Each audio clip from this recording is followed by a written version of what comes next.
The gas station's fluorescent lights flickered overhead, casting an unforgiving glare on the dingy convenience store interior. Mark Rodriguez's fingers drummed against the cash register, his patience wearing thin as the late-night crowd trickling in. It was 11:47 p.m., and the last thing he wanted was another confrontation.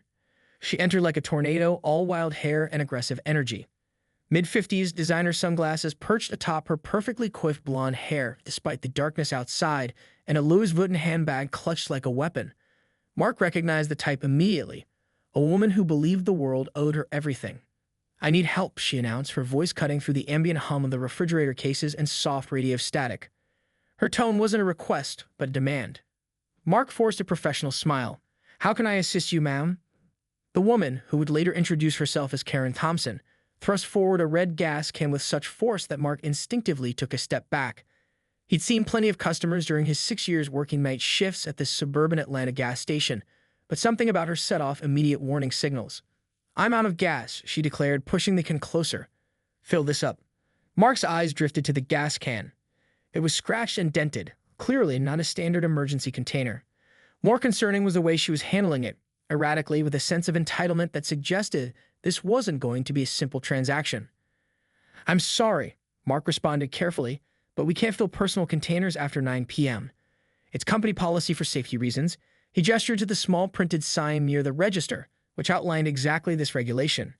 Karen's face transformed, the pleasant facade she barely maintained dissolved into a mask of pure indignation. Her nostrils flared and her grip on the designer handbag tightened until her knuckles turned white. "Excuse me," she said, each word razor sharp. "Do you know who I am?" Mark had heard this line countless times. People who believed their status somehow exempted them from standard rules.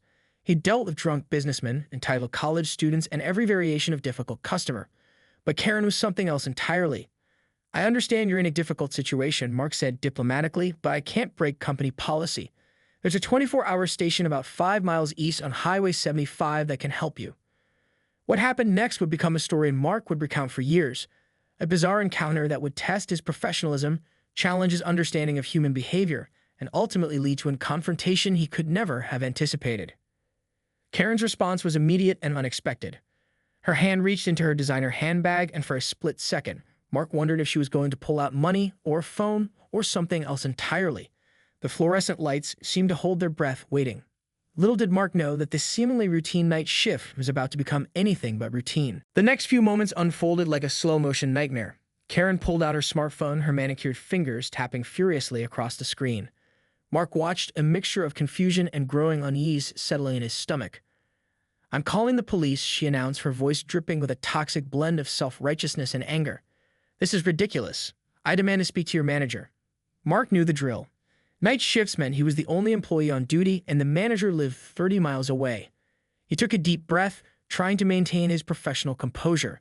"Ma'am, I understand you're frustrated, but we have clear safety protocols about filling personal gas containers after hours." Karen was already speaking to the 911 dispatcher, her voice rising with each word. "I'm at the Quick Mart on Peachtree Street. This employee is refusing to help me in an emergency. I'm stranded, and he won't do anything." The irony wasn't lost on Mark. Just 5 miles away was another 24-hour station that could easily help her. But Karen seemed determined to turn this into something more, a performance, a power play that went far beyond a simple gas container refusal. His manager, Tom, had drilled the safety protocols into every employee's head. After a series of incidents involving improper gas container handling, including 2 minor explosions at other stations in the county, the company had implemented strict after-hours rules. No exceptions. Mark's mind raced. He knew the police would see this for what it was, a non-emergency situation. But Karen wasn't finished. She began pacing the small convenience store, her high heels clicking against the linoleum floor like an angry metronome. "I pay taxes," she shouted, seemingly to no one in particular. "I'm a tax-paying citizen, and this minimum wage worker thinks he can just leave me stranded." The casual cruelty of her comments stung. Mark might have been working a night shift, but he was putting himself through community college, supporting his single mother, and maintaining a 3.8 GPA. Her dismissive tone spoke volumes about her character. Within minutes, the sound of a police siren cut through the night. Red and blue lights began to paint the gas station in an otherworldly glow, casting long shadows through the store's windows. Mark's heart raced. He knew he followed every protocol, done everything by the book. But Karen's performance was just getting started. As the police cruiser pulled up, Mark couldn't shake the feeling that this was going to be a long, complicated night. The fluorescent lights seemed to flicker with anticipation, a silent witness to the drama about to unfold. Two officers stepped into the convenience store, their boots creating a heavy rhythm against the worn linoleum floor. The first was a seasoned-looking woman in her early 40s, her name tag reading Officer Martinez, while her partner, a younger male officer, hung back near the door. "What seems to be the problem?" Officer Martinez asked, her eyes scanning the scene with practiced neutrality. Karen launched into an animated performance. "This employee is refusing to help me. I'm stranded and he won't fill my gas can. It's an emergency." Tears threatened to form at the corners of her eyes. A tactical move Mark had seen before from customers trying to gain sympathy. Mark stepped forward, his hands open and calm. "Officer, I can explain. Our company policy strictly prohibits filling personal gas containers after 9 p.m. for safety reasons. There's a 24-hour station just 5 miles from here that can assist her." Officer Martinez turned to Mark, her expression neutral. "Do you have the company policy in writing?" Without hesitation, Mark pulled out a laminated sheet from beneath the counter.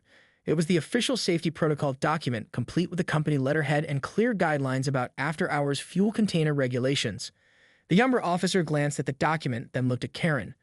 "Ma'am, the employee is following company policy. That's not a crime." Karen's face contorted. The sympathy act dissolved, replaced by pure rage. "This is discrimination," she shouted, her voice rising an octave. "I demand to speak to your supervisor. I'll have this place shut down." Mark felt a knot forming in his stomach. He'd seen difficult customers before, but Karen was operating on a different level entirely. The fluorescent lights seemed to buzz with tension, casting harsh shadows across the store's interior. Officer Martinez maintained her professional demeanor. "Ma'am, this appears to be a civil matter. The employee is following his company's established safety protocols. There are alternative solutions available to you." She turned to the younger officer.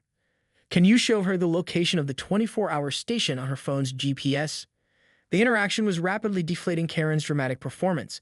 Mark could see the fight draining from her, replaced by a simmering anger that promised this wasn't over. "This isn't the end," Karen muttered, her voice low and threatening. "I know people. I'll make sure you regret this." As the officers began to guide her out, Mark caught Officer Martinez's knowing glance, a look that suggested she'd seen this type of performance countless times before. The night was far from over, and Mark knew Karen's parting words were more than just empty threats. Something told him this was about to get much more complicated. The next morning, Mark arrived for his day's shift, expecting the previous night's incident to be nothing more than a bizarre story to share with his coworkers. Instead, he found Tom, the store manager, waiting for him with a grim expression. "We've got a problem," Tom said, sliding a stack of papers across the break room table. They were printouts of online reviews and social media posts, all detailing Karen's version of the previous night's events. The posts were a masterpiece of manipulation. Karen had crafted a narrative painting herself as a helpless victim stranded in the middle of the night by a heartless employee. Her Facebook post had already garnered over 500 shares, with comments ranging from outrage to calls for the store's boycott. "She's tagged the company's main social media accounts," Tom explained, pointing to a particularly inflammatory post. "Corporate is requesting a full incident report." Mark read through the comments, each one feeling like a punch to the gut. People who weren't there, who knew nothing about the actual events, were calling for his termination. Phrases like disgraceful customer service and typical minimum wage worker peppered the thread. What Karen didn't mention was the safety protocol, the alternative gas station, or the fact that the police had supported Mark's actions. Her narrative was carefully crafted to maximize outrage. By noon, local news outlets had picked up the story. A quick Google search revealed multiple headlines. "Local worker leaves woman stranded in middle of night and gas station controversy sparks outrage." Mark's photo, pulled from the company's website, was plastered across local news sites. His phone began to buzz with messages from friends and family. Some were supportive, but others seemed uncertain. His mother called, her voice trembling with worry. "Are you okay? What happened?" The store's corporate office was taking the situation seriously. Mark was called into a video conference with 2 HR representatives and the regional manager. They needed his full account of the events, every single detail meticulously documented. "We take these allegations very seriously," the HR representative said, her voice professional but tense. "Walk us through exactly what happened." Mark knew everything hinged on this moment. One wrong word, one slip in his story, and he could lose his job. The gas station wasn't just a workplace, it was his lifeline, helping him pay for college and support his family. As he began to recount the events of the previous night, Mark couldn't shake the feeling that Karen had unleashed something far beyond a simple customer complaint. This was personal now, and she was determined to make him pay. Little did he know Karen was just getting started. 3 days after the incident, Mark's life had become a pressure cooker of anxiety and unexpected twists. The local news had continued to run segments about the gas station controversy, and Karen had seemingly made it her personal mission to destroy his reputation. Then everything changed with a single email. It came from an unexpected source, a local investigative journalist named Elena Rodriguez. She'd been digging into Karen's background and discovered something shocking. The email was marked confidential with attachments that would blow the entire story wide open. According to Elena's investigation, Karen Thompson wasn't just a random angry customer. She was a serial complaint artist with a history of creating public scenes to extract financial settlements.